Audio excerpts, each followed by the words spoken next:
Okay, we're with Nick Daigneault, Mayor of Beauval, the northern village of Beauval. And we tried to get a year in review back in 2022, but now we're in 2023, so we're looking at future plans, Nick. And I noticed in your annual report that you were focusing on the arena, replacing the arena that we had. So you can take it away from here. Let's see what you got planned and what you'd like to share with us today.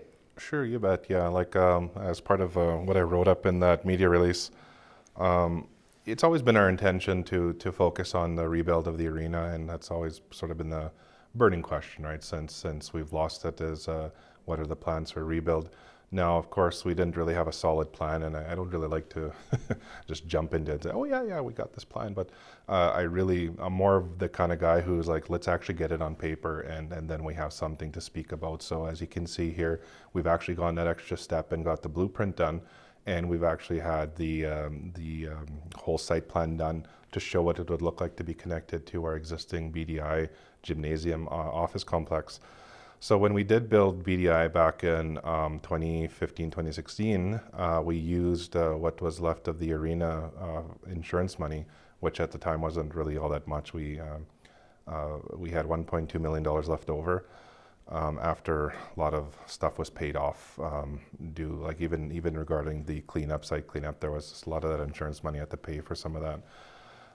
So what we had left, we invested into a new building because when we lost the arena, we lost a place to gather, we lost a place to hold functions and as a lot of people remember, the arena has a lot of history around the Beauval Jamboree, music, even in the other side of things, memorials were held there, wakes and stuff like that. So we thought that was high priority, so we needed some sort of hall. And we needed it to function beyond a hall. We were in dire need of a new village office and some extra space. So we got a plan together and we built the BDI Center. And we said, when we were talking to Clarence Campo Foundation, they mentioned that would be a really good idea because as you pay this building down, you can use it as security towards an arena, which it's, as most people who are in my position know, it's insanely hard to find funds out there that are going to be easily handed over to you for building recreation complexes. I'm very aware of all the money that's out there to apply for, but keep in mind, you're applying against hundreds of other municipalities out there in Canada, and we're all chomping at the same bit. So when you hear that a community in Ontario or Quebec got money for recreation or anywhere in Saskatchewan, we likely applied for the same fund and were of course unsuccessful. In fact, we had a long history of being unsuccessful towards getting funds for this complex. So with the new changes, we're seeing more and more infrastructure funds come out. We're hopeful that in the next few years we can present this plan and get some funds to get this started. I know we won't probably find the full funds, but we at least can get it started. And we've talked about doing it in phases. And we can start with building a shell, as most people have pointed out, and say maybe we can start with a shell. I said, oh, that's a good idea. Let's do that. So obviously we still have some ways to go. This spring we plan on doing a geotech. We're quite confident that the ground itself is capable of holding the arena. When we were building the BDI, we did geotech in 6 different drill holes around this area. And they found that even though the ground had sand and was quite soft, once you got down around 8-9 feet, it was solid rock. And so we anticipate that this whole area is built in the same fashion. So we're going to do geotech in this area. And based on the design of the building, we'll likely have to do more drill holes. Just to go on the corners of the building and somewhere in between and make sure that the ground is probably likely the same as not too far from it. So we're hopeful. And once we get that geotech report done, that would be the final phase of the investigation phase. And then we'll move on to the next phase, which will be the pre-construction phase, which means we'll start doing the clearing, we'll start getting the land ready, and we'll start costing out materials. And that will probably take us into the next year or two. And then from there, we're hoping in the next 3-4 years, we'll see a shell go up and that'll be the exciting part, right? And that's really the plan here in the next 2 to 5 years to see. Things take time. Even BDI took 4 years to build, so keep that in mind. That building's a lot smaller than a big arena. So we're quite hopeful, and we're excited as well. You can see the artist's rendition here, how it would attach to the BDI building. This is the existing BDI building here. And so we want to build a walkway to kind of bring two buildings together to the proposed arena. And that'll kind of make this whole one flow, kind of walking in between the buildings. So there could be a volleyball tournament going on here at the same time a hockey tournament's going on. So we're hoping to be the hub of activity here again in the near future, and have festivals and all that fun stuff that used to bring families and friends together, where we create linkages for a lifetime. I know I still bump into people that say, hey, you're from Beauval. Oh, geez, I used to go to the jamborees back in the 80s. And we all know Rick was paramount in getting those together. So we're hoping once we have the infrastructure, we can start having a lot of fun celebrations like that again. So I'm happy. One of the challenges, I guess, would be, as part of your geotech survey, would be the drainage for that area with the mushkeg and that. So is that part of the plans, is a drainage? Absolutely. Proposal? Once we find out the ground, once they dig down that it's solid, we'll have that same engineering company come together and put a drainage plan for that. We did do a drainage plan for Beauval already, which included this area, which included doing more ditch work around here. We're going to see if that can be expanded on. And so, like I said, a lot of the work of the drainage plan was already done years ago. So we're hoping that they can just elaborate on making this area more viable for building once, and hopefully it won't cost too much more. And you also have chosen a name for the arena build, or the proposed project. Maybe. You bet, Rick. This was something that sort of came up, and actually it was going to be the Métis Veterans Memorial Arena, and just recently at one of our council meetings last year, I want to say, just leading up to Remembrance Day, we started talking about Louis Roy at our meetings, and how he was one of our, last remaining World War II vets, and his name kept coming up, and then we thought, we've been trying to aim and calling this sort of a Métis Vets Arena, and having a Legion type, like, I know we're not associated with the Legion, but I said, what's to stop us from starting our own kind of Métis Legion? Our Métis veterans should really be recognized in the region, and not just Beauval. And beyond that, Louis Roy should be recognized. Like, he's been significant to a lot of Beauval's history, and it would be nice to have that recognition. So we kind of blended the two into one, and so now we use the name Louis Roy Métis Veterans Memorial Arena so that we can capture both. And we put a little dedication at the bottom of a plaque we want to see at the entryway of the building here. So the building entryway will be featured here, and this plaque will be right on the side of the door here. So you'll see a coat of arms that says Louis Roy Métis Veterans Memorial Arena, to those brave men and women of Beauval that served in defense of their country. But the idea, of course, would be that we're also honoring all Métis veterans in our region.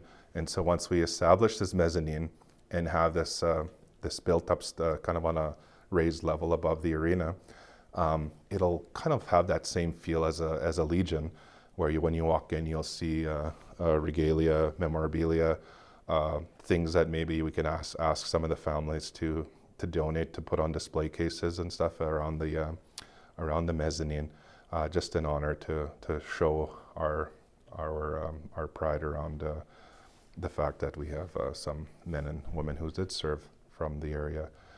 And so like I said, his name came up quite a bit, and we thought this is the best thing we can do to honor Louis and his family, as the Roy family has a lot of deep roots here in Beauval as well. Yeah, just moving on, as part of the Northern Village, infrastructure has been a high priority for you. We see all the water and sewer breaks that are happening, the infrastructure deteriorating from years, I guess. What are some of your other infrastructure plans for the village of Beauval, or the challenges you have? Because we've got to send messages to the south if there's any issues in our communities. what would you like the leaders to hear about the challenges you have of developing the infrastructure of Beauval? One of the things I always mention to anybody who will listen, and it's not just government, I also speak to industry. So whenever we meet with Cameco or ANO, as a community leader, I speak to them that, business development is great. And there's communities like Beauval who have yet to establish an actual contract to do business with industry in any regard, whether it's forestry, uranium mining, or exploration. But I said there's still an immediate need to keep and retain people in the village, and that means having access to water, sewer. And just recently, in 2016, we completed the one. I guess it's the second biological filtration water treatment plant in Saskatchewan. The first being in Montreal Lake, Cree Nation. So we actually went to go tour that facility, and ours was modeled almost directly at it. Theirs is huge. Ours is maybe one third their size. But the idea being is that we wanted our water to last very long, as opposed to the deterioration around the membranes and the green sand filters that used to keep our water filtered and clean. With biological filtration, it's self-renewable. The bacteria that eat up the other bacteria, the good bacteria versus the bad bacteria, it renews itself. So as long as you maintain that, there really is not much maintenance around the filters and stuff like that. So it's the whole technology around the water treatment plant was really neat. So one of the questions I asked when we were building that was, how is that going to help our aging infrastructure? Like we have obviously some old cast iron pipes on this side of town, the old part of Beauval, versus the new side, which uses the PVC coated pipes. And it seems like the more the water main breaks happen with the newer pipes versus the old. And so that's a whole other technological question there. But I said, will it at least stretch out our infrastructure a little bit longer, because our major projects like that have to last a little while. And going back to my linkages with the industry is that you guys should be leaving a legacy in the northern communities as well. So you came in, a lot of resources were extracted, that's money in the bank, right? And instead of us going to provincial government always asking for those funds to help keep our communities viable and sustainable, industry can be helping using an infrastructure legacy fund. So that's something I've been lobbying with a lot of the industries, is that you guys are all familiar, I hope, with the Primrose Lake grant, Primrose Lake. Flood code? Yeah, what's the trust agreements. So similar to that, there's a principal balance that sits in a pool of money where it generates interest per year, and from there we tap into economic development funds as well as infrastructure development funds. We've been utilizing that quite heavily to do some of these smaller off projects, but there's larger projects such as, for example, you're speaking of the water main breaks. We need to replace a lot of pipes around the community, and that would require, maybe it's upwards to 13 or larger amounts of money there, $13 million or more. So where are you going to get money like that, right? Our water treatment plant alone costs $3.8 million, and that's a cost share that we had to do over 6 years, and we have to pay our 1/12 cost of that. That alone was crippling, I want to say, because they take it off of your operating fund for the village. So if we're looking at a longer term project like replacing all of the water pipes in Beauval, that will be another significant project where we have to cost share, and we'll have to do it over a longer period of time. Our approach right now is just to do it in large stretches. So if there's a water main break somewhere, we'll say, don't just fix the 1 foot of the water main break. Let's do like 5 or 10 feet. So at least that's 10 feet of pipe we're replacing while we're digging it up, right? It's going to be dug up anyway. We might as well replace a larger piece of pipe, and then that way it's at least going to last a little bit longer. So that's sort of our approach right now, is just to take it a few feet at a time. But of course, the long-term strategy is to get the access to money to be able to do the whole thing. And that's going to require a lot of, between us planning long-term budgets for our own infrastructure fund through Pletco, our own operating dollars at the village, provincial grants, federal grants, and then hopefully industry. Here's my plea to help keep communities sustainable. And I know It's not just about economic development, it's also about keeping water flowing and sewers going to where they need to go and stuff like that. If we don't have these basic infrastructures and people see living in a northern community as a burden versus an asset, we may lose families, and that's the last thing we want to do. It's already getting kind of bad right now with rent going up and cost of food going up. It's looking less and less viable to live in the north, and we can't have that. So we need as much help as we can from all partners, and that's really the strategy right now. Well, part of the services like that is attracting staff, even having trouble staffing our school. Lash, the same thing, our northern communities are experiencing this, but what comes to mind is northern development as a bigger picture, and you see the possibility of creating a northern corridor of regional development happening, but it seems to be run by industry, it seems to be headed by the province, by lobbyists. And I see New North and the Trust Fund for Infrastructure has been kind of an NAD initiative. What do you see evolving, or what are the leaders requesting from the province? Because when we talk about water and sewer, our arenas, all these happen during a federal provincial agreement called DRE, the Regional Economic Expansion. Maybe that's what we need again. I know the Northern Fund is now becoming, as part of Meadow Lake, it's Western diversification is now becoming a provincial Western province thing. But focusing on the north, is that what we need now? Do we need a new deal to, like infrastructure, as we said, recreation facilities were one thing, but now health facilities. SHA is centralizing everything. We lost our health authorities. Where's our clinic? We haven't improved our capacity up here, our corrections. So this new deal, what is New North, or what do you see as the Northerners coming together with our First Nations and Métis leaders? Is there opportunities here for us to take advantage? What's coming up here pretty quick is one of their, well, I guess it's not unique. L'Orange did it by combining municipal and federal governments to create the regional landfill. But it's the first of its kind for the Northwest, and we're close to closing those agreements to have those northern. There's going to be 2 regional landfills here in the area. I'd like to think of that as the basis of just exactly what you had mentioned in regards to multi-government partnerships around getting that infrastructure. Well, we're all after the same thing, and we don't need to recreate the wheel. And just going back to New North, New North has its advantages, but where we find that we have a lot of strength is the Northwest. And so we'd like to revitalize the Northwest Partnership Agreement, where all the municipalities and First Nations from Green Lake to Lache are coming together to strengthen our resolve to access those things. So that's in regards to economic development, even in regards to our getting the Métis and the First Nations together to flex their traditional land user rights around industry. And that's why in talking about that infrastructure legacy with industry, that's kind of what I was alluding to, is that we need them to partner with us as municipalities, because we're stuck within our boundaries, whereas the Métis and the First Nations have bigger land bases. We need to use that as our leverage, because without land, we're just a small community. Working together, we can, I don't want to say strong arm, but we do need them to listen to us, to say that the Northwest in particular needs to be sustainable and viable.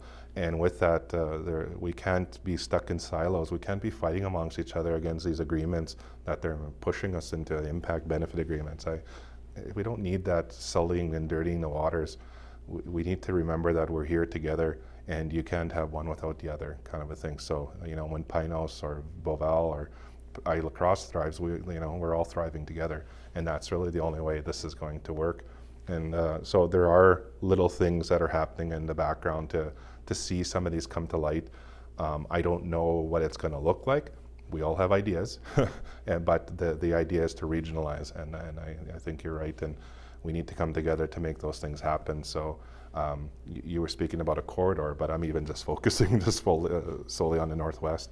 We talk about community safety. We came together as a Northwest communities to talk about even just community safety. How can we keep our citizens safe? And and again, going back to keeping and retaining people in our northern communities, that's going to be one of the paramount issues with the rise of drug activity and gang activity. Is we need to keep people here, and we need them to feel safe. So there are going to have to be some sweeping changes there in regards to justice and whatnot. So we are reaching out to the right ministries. When it comes to health and the other things that you had mentioned, economic structures like recreation, because above and beyond our basic needs, there's going to be needs for recreation and stuff that will also attract new people coming into the community, because that's what we need right now, and we need housing development.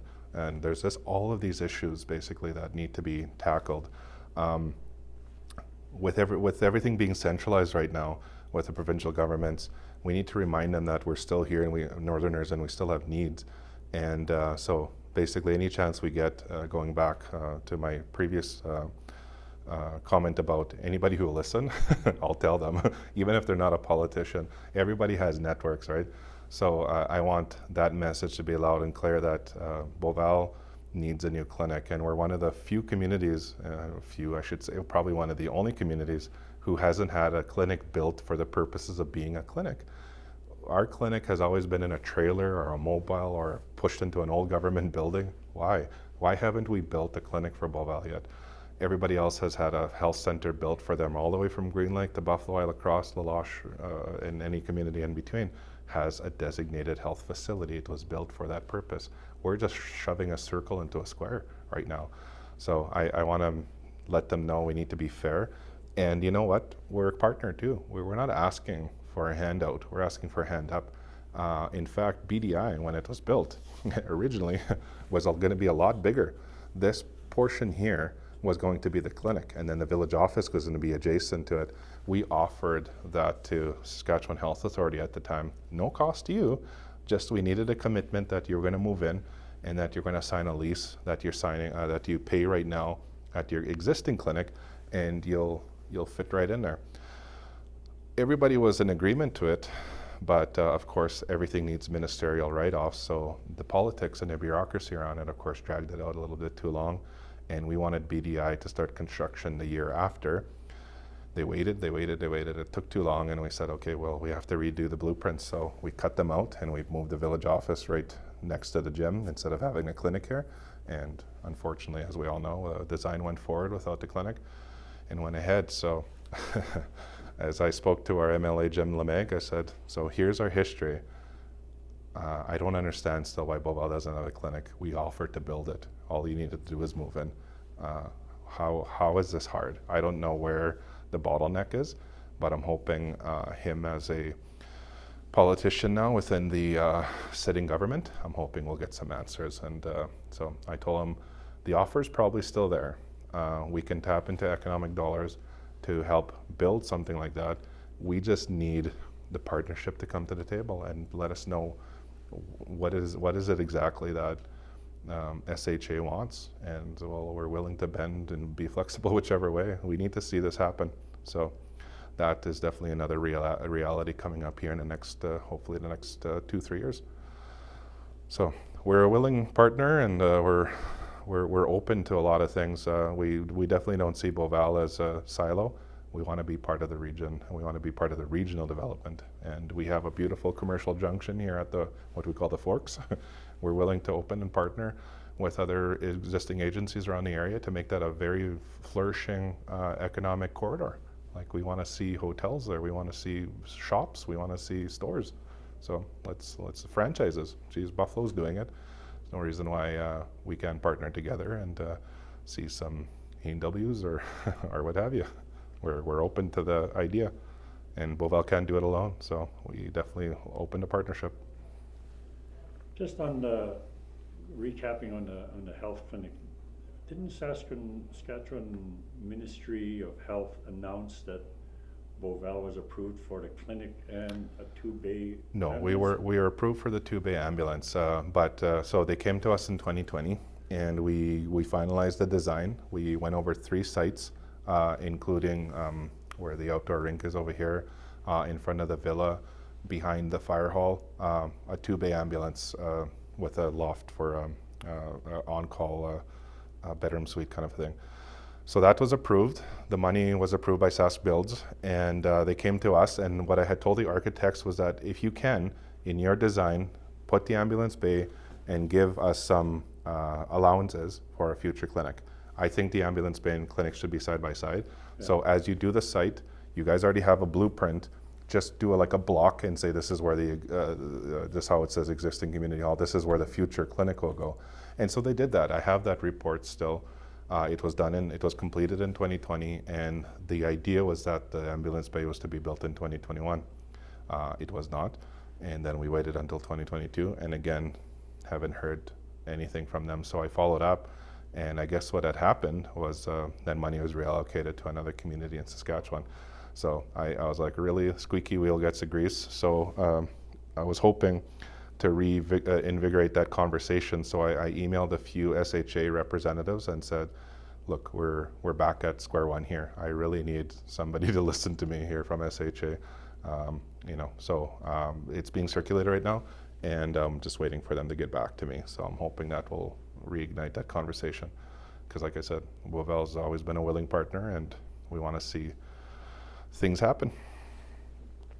Just the other part of planning for our community is your river edge plans. I guess we've heard rumors, we've seen some echoes of potential development there, or where is that at of a river edge? That one unfortunately got backburnered. We were right up to the development phase. Like I mentioned here, we do a pre-site analysis, feasibility. We do a geotech. You've seen them drilling, digging up to make sure that the land was viable, that it wasn't going to erode, and that a heavy building wasn't going to end up falling down the hill and washing away.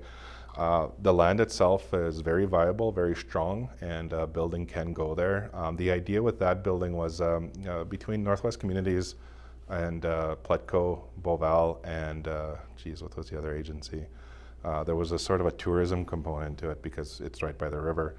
We wanted to build a business center for these economic development agencies, plus a tourism information center right by the river. It wasn't going to be a great big building, probably the size of the Beauval sub-office, and it would house all of us under the same roof with a small cafe overlooking the river, so that the idea would be to offer boat rides, canoes for rent, and create this tourism industry so that as people are driving past here, we can say, Beauval Visitor Center this way. They drive up, go over the river, see a nice complex right by the river, get some information about the region. Where can I go? If you boat up this way, you're in Isle Cross. If they're actually boating from Isle Cross this way, they can come up the hill and grab a drink and stop at the cafe, grab something to eat, go back down the hill, get back on their boat, and kind of looking at that as traditional roadways, and going back to that river trading route and accessing all the different ways you can get around here, going up this way, doing some fishing, just sightseeing by Sagamiak, or actually going this way to Isle Cross. And the idea would be that the next point is that they'd also have a visitor center in Isle Cross. So if you jump on a pontoon boat here at the Beauval, they'll actually drive you to the visitor center in Isle Cross right by the lake, and you can have something similar. So we wanted to link all the communities so that maybe a truck will pick you up in Isle Cross and drive you to Buffalo the next, and then you're out to La Loche, and then back, and then you're heading back south. So it was sort of part of a longer term vision around creating a tourism industry, and it's still on the table. It's just when COVID came around 2020, the price of everything jacked up. So we budgeted between our agencies around $1.5 million. And then when we went back to the table, suddenly it was 2.3, suddenly it was 2.8. And I'm like, I don't even want to know what the price tag on that building is anymore. So I'm like, okay, maybe we need to rethink it. Maybe we're thinking too big right now. Maybe we need to lessen it. So we haven't had that conversation yet, but it's still on in our minds. And between myself, Nap Gardner, and Kevin Raymond, we're still wondering how the heck can we see this go through? At the same budget, though, we gotta keep our purse strings tight sometimes. Yeah. Well, the other history of Beauval is education. Our residential school was developed here, and our high school developed here. But the future of Valley View is to rebuild. There's been some structural problems with the foundation there, so Northern Lights is planning on new capital construction. But should we be partnering with the First Nations? We share the student body now. They come to school here. All their facilities are here. But attracting teachers to good teacherages with low energy is a challenge in the north. So what do you see in the education side? I know, industry, education is an industry, but you look at Meadow Lake, you look at PA, it seems to be taking all our post-secondary away. We dismantled our NorTep, NorPac, and you have TEP programs popping up in other villages, but we don't see that development happening here. So on the education side, what do you see, or what would you like to see transpire?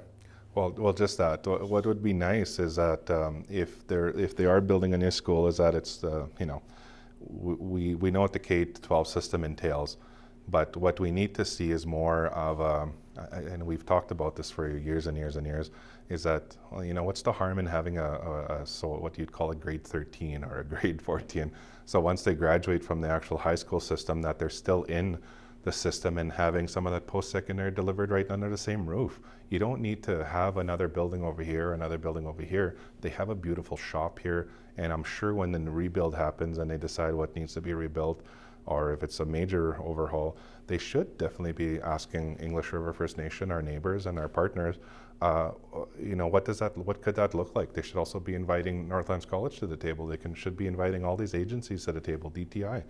How can we make this all work together so that we have industry where they're all at the same time that they're approaching graduation levels, that they're also getting into pre-industry trades or pre-health, pre-anything, and then that way it makes it that much more easier as they transition. Unfortunately, I don't know if we have the instructors or the capability quite yet to do most programming, but some of it can be done, and Isla Cross proved that by having a remote Bachelor of Science for Nursing right out of Isla Cross, but they're connected to the hospital, so if there's a way in the future that partnership can happen too with our own health, another health center, who's to say we can't build a clinic and or as they call it, an enhanced clinic along with an education system. It could be all part of one integral facility, two birds with one stone. Definitely a lot of ideas. I'm unfortunately not at that table to bring those discussions there, but like I always say, the community is always a willing partner, and so if that is a discussion, I would love to be able to bounce ideas off of them to see how we can make it happen, because we're rich with land here right now, and a lot of development can happen, and I would love to see some of that go through. In fact, I've been asking, how can we get more of those remote programs happening here besides like right now in La Loche, like you had mentioned, a TEP program. They started a new integral, what's the word I'm looking for, when language is a part of it. They started a Dene TEP program there, where language is right at the forefront of that TEP program. So they're not just teaching teachers, they're teaching them to be language teachers and then to be language carriers to go and keep the language alive. This is something that's important, of course, to all of us, is to retain our culture and our language. That should be something here with the Michif language as well. Isla Cross is doing it, and they're fortunate they have their own school, their own school division. We have to work within our bureaucracies to see something like that come to fruition. So I'm definitely 100% supportive of it. It's something we definitely need. And I would love to see that discussion happen here at the local level. Yeah, you mentioned our language, Kanihiyoyak. The Michif language is predominant in the Métis Nation, and Beauval being a Métis community. But as you see recent policy and legal definitions of the Métis, we're Indigenous people under Section 35, and with the Daniels decision, we're falling under federal jurisdiction now. Mm-hmm. And you don't see that transfer in your community yet because of the Northern Village Act. We're not a Métis community, but you've made, I guess, memorandum of understanding, I believe, with the Métis local to work in partnership. Yep. But what comes to mind is this Métis jurisdiction, the Métis community development, the Métis family development, language, culture preservation. But then you see on the horizon, or what actually hitting the ground in the province, is the Saskatchewan First Act, which seems to be backhanding everything of federal jurisdiction. Does that include us? The Indigenous title, what do you see with this new development of the province's strategy? It went from a white paper defining they want the resources for themselves. Regina, we always seem to be on a handout to ask for development in the north, but what do you see these impacts having, these policy changes happening in our province? That's a grandiose question there. So I don't know what exactly. I obviously I haven't read the Saskatchewan First Act, so a lot of what I've seen is on the news and what I've read in articles. I could see it as more so of a flex from the province saying, they want more authority over, you created these provincial bodies, so let us govern these provincial bodies basically, without having too much federal oversight. Because I see it in the municipal world as well when it comes to even when we talk about our regional landfill and just recently our water treatment plant. Why does federal dollars have to come to us, and then provincial dollars? Why doesn't it all flow through the province? I mean, I guess that's a double-edged sword, because then you only need one approval as opposed to 2 or 3 to get to major infrastructure projects. So going back to the original point about federal jurisdiction versus provincial jurisdiction when it comes to rights, I don't know if it definitely overlaps when it comes to certain things, as obviously First Nations will always be under federal oversight. I think what's happening is that the Métis haven't established, land bases. They haven't established whether or not villages like, say, Beauval maybe potentially become Métis settlements. Those are still in limbo, but at the same time that's happening, you have a parallel where the province is trying to assert their rights over crown, provincial crown land. Because I think their point is why have a province if the feds are always just gonna overwatch everything and whatever, right? You've created these provinces, let them govern, basically, I think is their point. I'm looking at it with innocent eyes, Rick. So I'm hoping that's really all it is, and it's not more so a flex on overstepping federal jurisdictions with when it comes to First Nations or Métis. And so I'm taking it with a grain of salt right now, and obviously we'll see things as develop. But I think the strategy is correct in that when you have the MNSs and the First Nations basically saying to the provinces, don't overstep your bounds, basically. So, but I do understand, I think, where the province is coming from in asserting their provincial rights, because it would make sense to me. Because if the province came in here every day saying, no, you can't do that, Nick, I was like, well, I even have a mayor and council. You guys are just going to dictate our decisions. So just disband mayor and council and have the province run the village. So I think that's really, again, going back to the province and feds, I think that's all they're doing. And I'm hoping that's really all it is letting the province have some say over the leases that they do with industry and some of the other things. So I really don't know what to comment, Rick, because like I said, it's a grand scheme, and I can only speculate at this point. Well, what comes to mind historically was we were on our verge of having a regional government. So when you talk about transfer payments, those transfer payments would have been coming directly to the north, as opposed to the province and filtering through the ministers. And same thing with the regional government was born from the beta inquiry of the original Clough Lake mine. Okay. And those royalties were supposed to flow to the regional government for social and infrastructure development. But all that was dismantled, and it all flows straight to Regina. Mm-hmm. And as you know, just about the same time NorPac was dismantled, they decreased the royalties to the mines. So the government plays an important role here, and the governance of the north has some models to look at. I think northern Quebec is a model that we should all look at as northerners. Mm-hmm.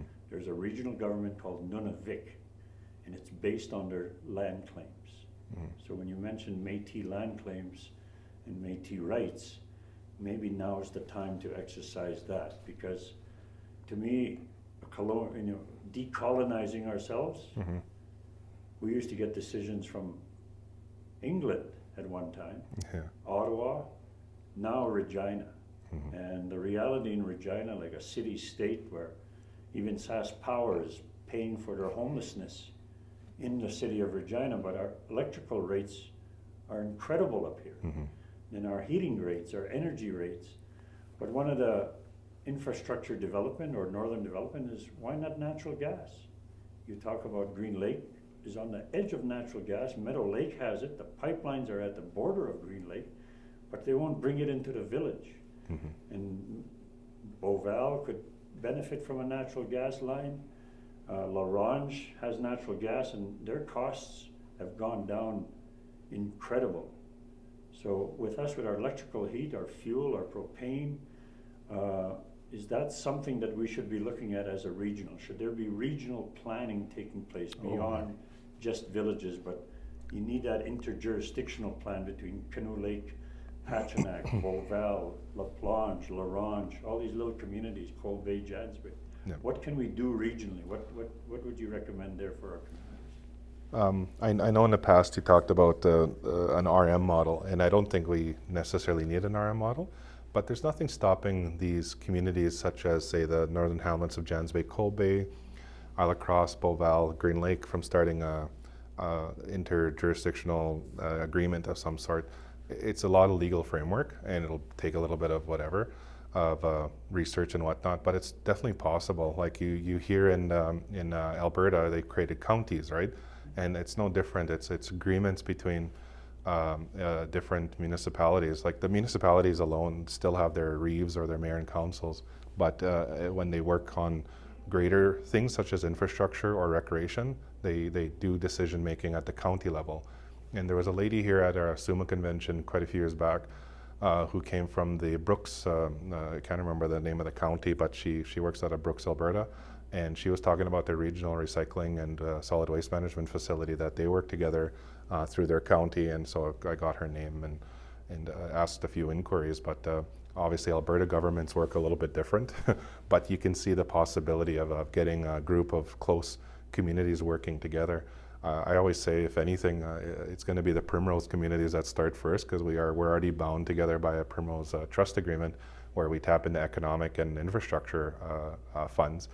Why stop there? Let's keep folding it into recreation and to other things, and we can do a lot of decision making together. Once you create, you're probably not going to convince a whole communities from Green Lake to Losh to do this together, but once you start a pilot project together with a small amount of communities, then more and more people will probably agree that we can do things better together, and the expertise is there. And as mayor and council switch or administrators switch, you'll always be able to fall back on that regional body that will be able to help support you as you transition back into your own municipal administration and government. And that's always been the downfall for a lot of communities, is that you have this person retire and then who's going to run the office, kind of a thing, right? Or if you have a mayor and council switch completely over and it's a completely new mayor and council, well, where did things leave off, right? It's not like they're bringing a mayor to sit as an ex officio or anything like that to advise a council. They just sort of pick up where they feel they need to. And so having a regional body that continues forward without even the governance systems is always a good idea, because things will last longer and projects will be able to move forward without all of this bureaucracy mixed into it. Because worst thing it can have happen is taking a project to just the edge of your term and trying to get it off the ground, and then you don't get elected again, and then another mayor and council comes in and the project's out the window. It's just like, and it could have been the greatest idea ever, but people would never know. So I can see the benefits of that. I don't know all the legal frameworks of that, but I agree with the premise of it. It's something that we need to do as a community and involve the Métis people, because I mean, we're living in the same community. We're just not recognized as and then we need to, like I always say, that we need to decolonize ourselves, even with our own institutions. How did we get educated? How did we start becoming self-sustainable on our own, but then we're using the same policies that were taught to us? Yeah. The whole point of it was to bring our Indigenous culture and our teachings into it, so that we live we live a modern life with a historical mindset, bringing that cultural and values back. And so, yeah, definitely, even ourselves, we need to re-educate ourselves and decolonize ourselves, and learn to work together. Well, one of the driving forces of bringing our communities together lately has been certainly the pandemic response to safety, community safety, but now recently with the violence and the drug infiltration to our younger population, and the lack of economic activities, I guess, or the lack of opportunities for these young folks to endeavor in. They're falling into these wrong life decisions. What do you see as a community leader right now to address that? But we need to address it regionally, because you can't just banish a criminal from your community, and then when they go to the corrections, it's like a higher education for them in the gang or world, or recruitment. And they come back recruited with colors, and so what do you see developing in that area, or what's the potential? I always obviously this is always in my mind as a community leader, is what drives somebody to fall into that lifestyle. And I mean, it's a lot of that. It's a lot of that social aspect to it. Like they feel that sense of belonging when they can rep colors and they're part of a gang. And I think what happens too is, as a community, a lot of us have never learned to channel hurt or grief or anything into a more healthier approach, as opposed to turning to drugs and alcohol, which lead to those kind of lifestyles. And I think I know I've heard semblance and talk about trying to get a healing center of some sort. And I mean, the whole premise is great, but sometimes healing doesn't belong only solely to a person. It sometimes belongs to a family or an extended family. So when you heal, you don't heal alone, you heal together. So this is going to the whole concept of a wellness village. I pitched this idea as well to anybody who will listen, because it is a grand idea, and it's not something that's going to happen overnight. But I said, in some semblance it can. We have a beautiful resort just north of here called Sandy Beach, and I know Bruce and Judy have been looking to retire and sell. And so I've talked to Jim LeMag in the past. I've talked to Gary Vidal. I've talked to like I said, anybody who will listen. I said, okay, so here's our need.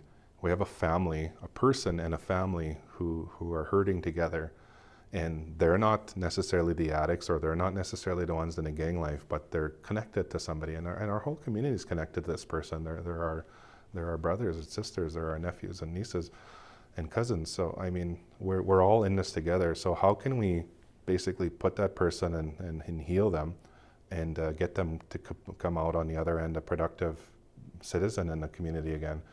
And so I said, imagine now you're plucked out of that environment and moved over to a place like Sandy Beach, where you have a wellness village. So you're there, you're living there, you have a home there, you've moved out of your home in Beauval and you moved over there temporarily, whether it's a year or 3 years. But the whole point is that you're still working, you're still going to school if that's what you're doing. You're part of a smaller village, so we want to have things to do there, like a community garden like we've established over here. You're right by a beautiful beach. You have a place for to take your kids or your family. And there's a lot of things to do. You can be out there learning a trade, building the next cabins. That'll be part of the next village. So it's not like there's nothing to do.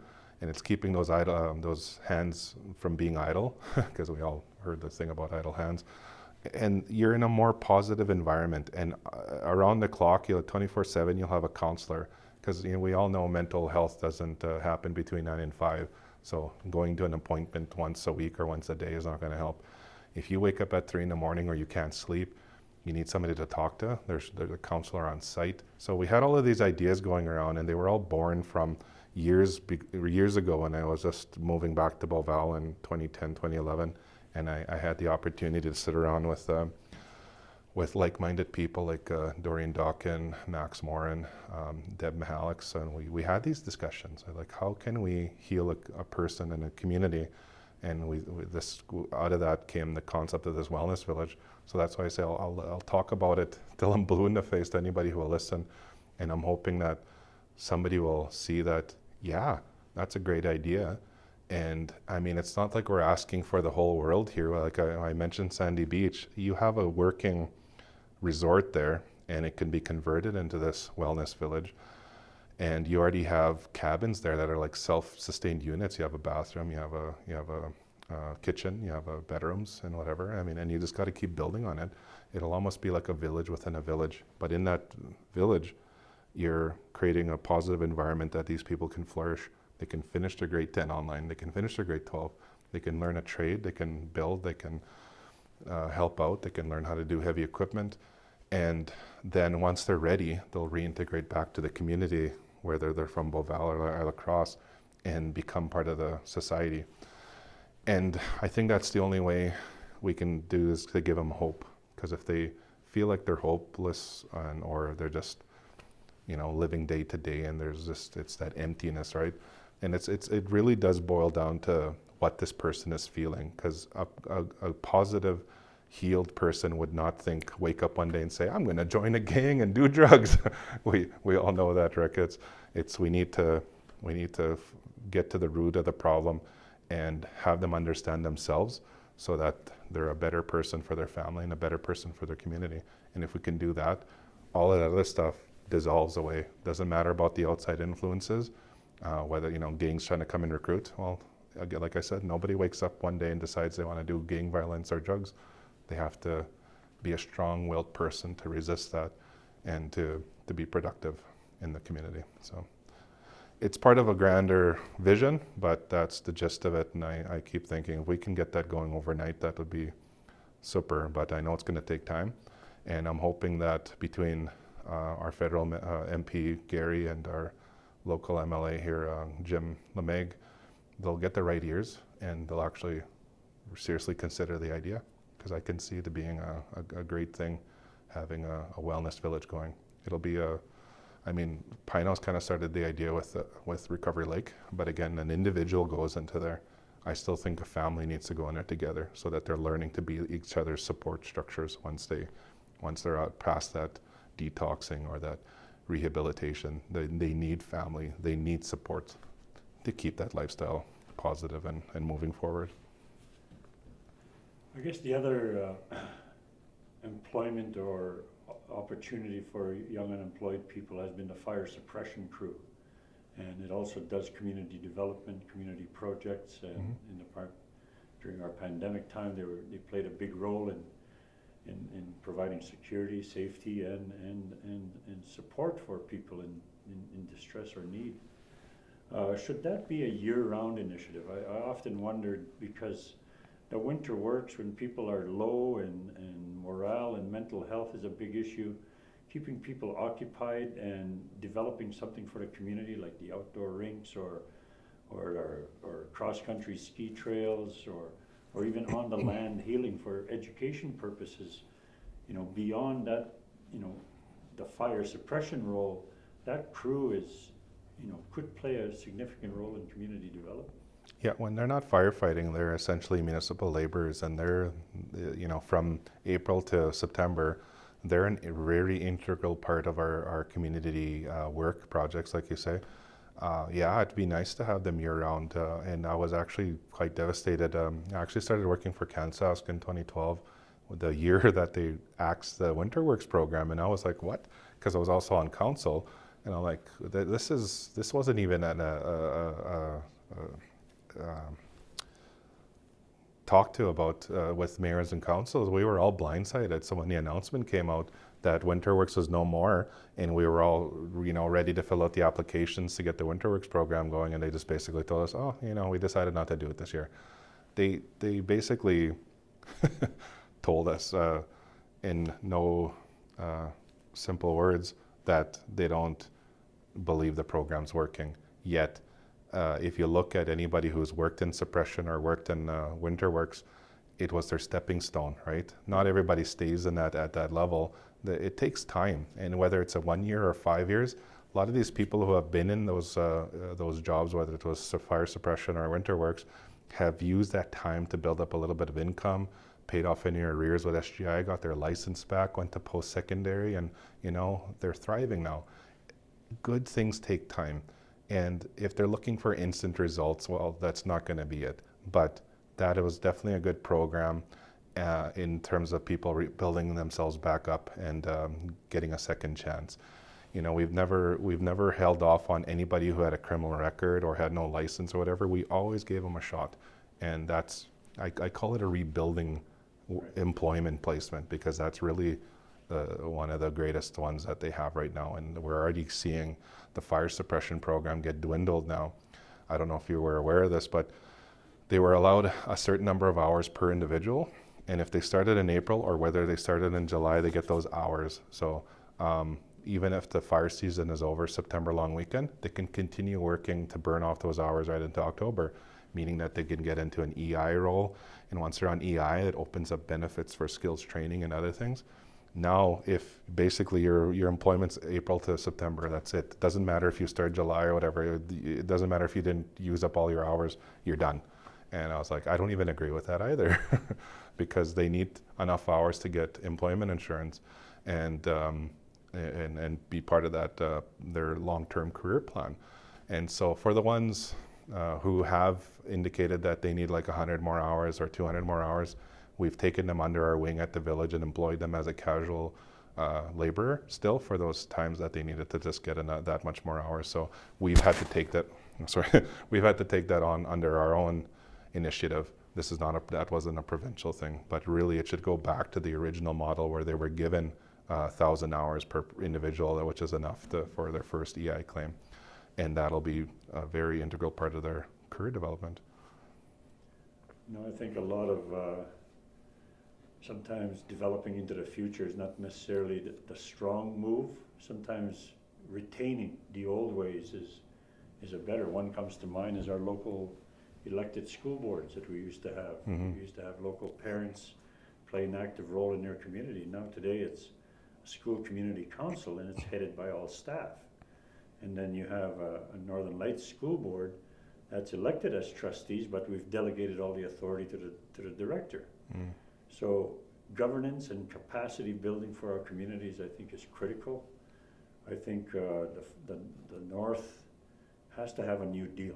Mm-hmm. I think the deal that we have, the deal that we're being handed, is not for our benefit. As Mm-hmm. you said, Winterworks is working. They dismantled it. NorPac was working.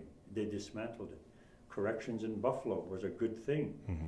They've dismantled it. So our capacity is diminished.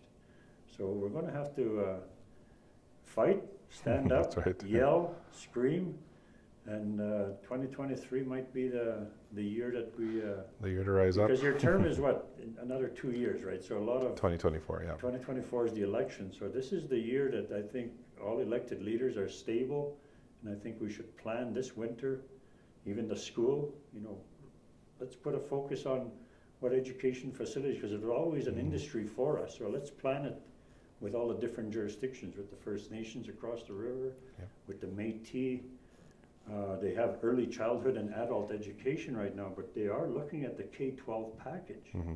And is that going to be transferred through the province to them, or is it directly from the feds to the Métis Nation? So these are the ones that are going to impact us, and we've got to keep a pulse on that type of development as well. So I think what you're doing and encouraging you to keep us informed. I think the people need to know, and stand up with you on these issues. These are critical issues, from health facility to recreation facilities, that these are the expectations. We want state-of-the-art stuff, right? We want the best for our people.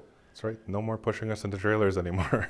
Well, the other thing that we mentioned was industry, and they switch from 1 week in, 1 week out. And in parenting side, on the education side, I think it's doing a detriment having a parent leave for 2 weeks. Some of them are two parents leaving for 2 weeks, Yeah.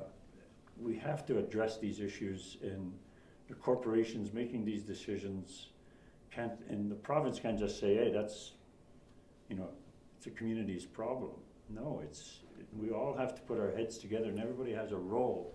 Yeah. But we have to have a plan, a blueprint, like you are now. Put the plans on paper, and then everybody can have a vision and work towards it. So Mm-hmm. it's not really a question, I guess, Nick, but No, but yeah, I understand that. I know when that decision was made, just going back to the two weeks in, 2 weeks out, it was a business decision. because we all saw what happened in 2018 when the massive layoffs happened. They were trying to implement cost-saving initiatives, which obviously didn't pan out very well, and other decisions were made. So that's board level stuff. But that's flipped. We're in a prosperous industry now. They're doing a massive recruitment, and the uranium's industry is back up. So hey, a lot of those decisions, because it's saving the money now, really should be reevaluated, because it goes beyond saving money. It goes to the human factor, and in anything that we do, whether it's education, industry, whatever, we got to remember that we're humans, Yeah. and it affects at the bottom end of the day our mental health. And if it's creating more issues in the community than it is fixing, so what? They have a job, but they're coming home burnt out, stressed. They're turning to alcohol and drugs to compensate. That's not doing us any favors, just for a job. So yeah, I hear that loud and clear. Well, Nick, I know your position is critical at this time, as we said, and we thank you for keeping us posted on these issues, and congratulations on getting the print and getting a plan, because that's a start of building. You got to have an idea. So I always say the journey of 1,000 steps begins with the first one, right? So right. I think that's the first one. Yeah. All right, thank you very much, Nick. Thanks a lot, Rick. You bet. Yeah.